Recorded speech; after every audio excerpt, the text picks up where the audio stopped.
김재원입니다. 어떠십니까? 남성 여러분, 어떤 결정을 할 적에 혼자서 결정하십니까? 아니면 부인과 상의하십니까? 결론을 얘기한다면 어떤 일을 하든지 아내와 꼭 상의하십시오. 아내와 상의해서 손해볼 일은 절대로 없습니다. 아내와 항상 상의하며 지내는 사람은 모든 일이 다 잘 풀리게 돼 있습니다. 미국 대통령 선거에서 봤지만 남자들의 거친 게임이 전 세계를 살벌하게 만들고 있습니다. 트럼프, 어떻게 보면 참 매력적인 남자입니다. 근데 만약 트럼프가 그 아름다운 아내 멜라니아에게 여러 가지를 상의했다면 그렇게 거친 플레이를 하지 않았어도 좋았으리라고 생각합니다. 반대로 바이든은 어떻습니까?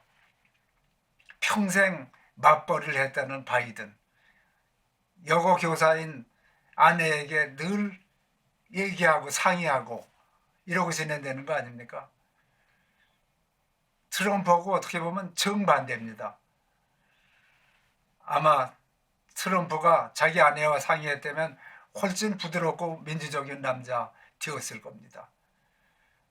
반대로 바이든은 아내와 오손도손 상의하고 지내기 때문에 인생이 큰 풍파는 없이 여기까지 오지 않느나, 그래서 대통령이 되지 않느나 생각합니다. 또 우리가 아는 거친 사람 마크롱, 나이도 젊은 대통령, 그래서 액티브하고 이런 남자입니다. 그런데 거칠진 않았습니다. 아마도 그의 아내는 나이가 25 더 연상이니까 아내라기보다는 엄마뻘 되는 아내이기 때문에 아내와 늘 상의하면서 지냈으리라는 생각을 빼내올 수가 없습니다. 북한의 김정은은 어떨까요? 이건 좀 다른 케이스입니다. 그의 아내 이설주는 아내라기보다는 간택을 하다시피 했다니까 아마 군주와 그런 관계 아니었나 생각이 들긴 합니다. 푸틴의 경우는 어떨까요? 공산주의 국가의 대표적인 거친 사나이 푸틴, 며칠 전에 아주 무지하게 순날 찬물에 풍덩 뛰어드는 푸틴을 우리가 봤습니다. 전혀 부인하고 상의하고 이러는 거 없는 남자죠. 근데 부인하고 상의하고 건강 문제도 상의하고 이랬다면 그 추운 날 그 찬물에 뛰어들게 하진 않았을 거예요. 건강한 걸 자랑하더니 최근에 퍼킨슨씨 병이 아닌가라는 의문도 나오고 있습니다. 중국의 시진핑도 마찬가지입니다. 시진핑 역시 자기 부인과 오손도손 뭘 상의하고 이런 남자는 아닙니다. 대개 공산주의 국가의 지도자들이 그렇죠. 자기 독단적으로 뭘 결정하고 처리하고 하는 거를 무슨 커다란 특권, 커다란 리더십으로 알고 있습니다. 리더십 그겁니다. 남자들은 자기 혼자 뭘 결정하고 행사하고 이러는 거를 리더십이라고 보고 있는데 전혀 그렇지 않습니다. 아베 경우는 어땠을까요? 일본의 아베는 지금은 수상은 아니지만 수상으로 있을 때 그 아내에게 이렇게 물어봤다고 생각해 봅시다. 한국으로 어떻게 대할까? 한국과 어떻게 지낼까? 그래서 부인의 충고를 받았다면 한국에 대해서 그렇게 야비하고 거칠게 나오지는 않았을 거다, 이런 생각을 합니다. 우리나라는 물론이고 전 세계 잘났다는 남성들에게 진짜로 부탁 한마디 드립니다. 아내에게 물어보세요.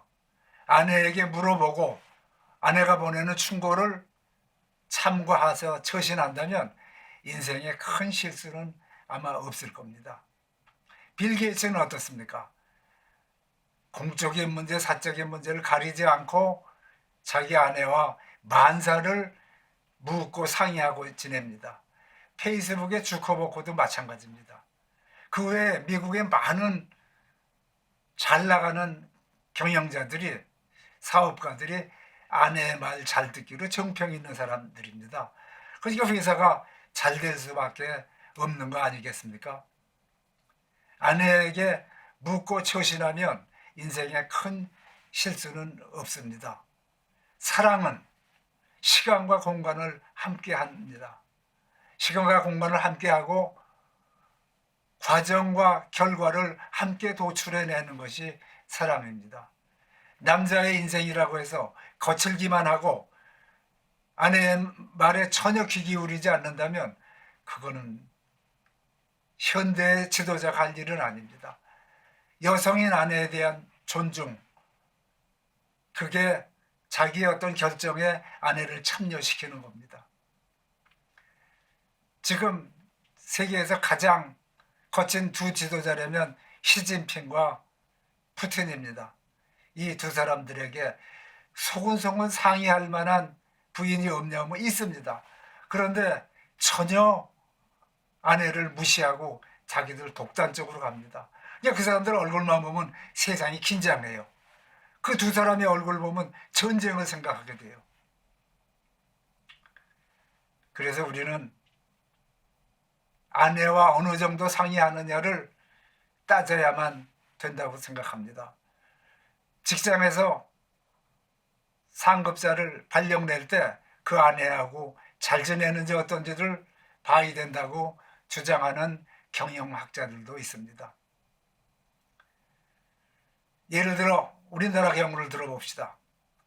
최근에 민주당의 거물급 정치인들이 터뜨린 대형 사고 생각해 보세요. 안희정, 오거돈, 박원순, 이 섹스 스캔들, 이 섹스 스타들, 그 사람들이 평소에 아내 말을 좀 듣는 남자들이었다면 저렇게 처참하게 한 방에 무너지지 않았을 겁니다. 하체 관리 잘못해서 그냥 경력도 이력도 다 망가졌지만 아내의 자존심을 짓밟고 아내를 무시하고 하체 관리 잘못한 그 남자들, 아마 여러 가지를 부인과 상의하고 지내는 타입이었다면 그렇게 안 됐을 겁니다. 아내와 상의하지 않는 남자는 아내를 속이기 쉽습니다. 그러니까 아내와 상의하면서 잘 지내고 물어보고 해야 됩니다. 위에서 열거한 많은 지도자들 뿐 아니라 한국의 소시민 중년 세러리맨이라도 인기 없는 장관이나 국회의원이라 할지라도 아내에게 자주자주 의견을 물어야 합니다. 아내에게 의견을 자주 묻는 남자는 안희정, 오거돈, 박원순 그 변사또처럼 큰 실수는 안 할 수 있습니다.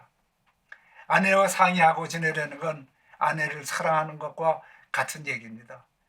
제가 아내를 사랑하라고 70년대부터 외치기 시작할 때 그래서 세상이 시끄러웠던 이유는 그 남성 중심 사회에는 변사또가 너무 많았기 때문입니다. 변사또는 거의 전부가 아내와 상의하지 않습니다. 아내에게 물어보지 않습니다.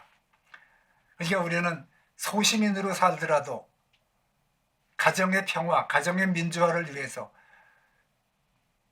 아내에게 물어보고 사랑하고 이러면서 살아야 되겠습니다.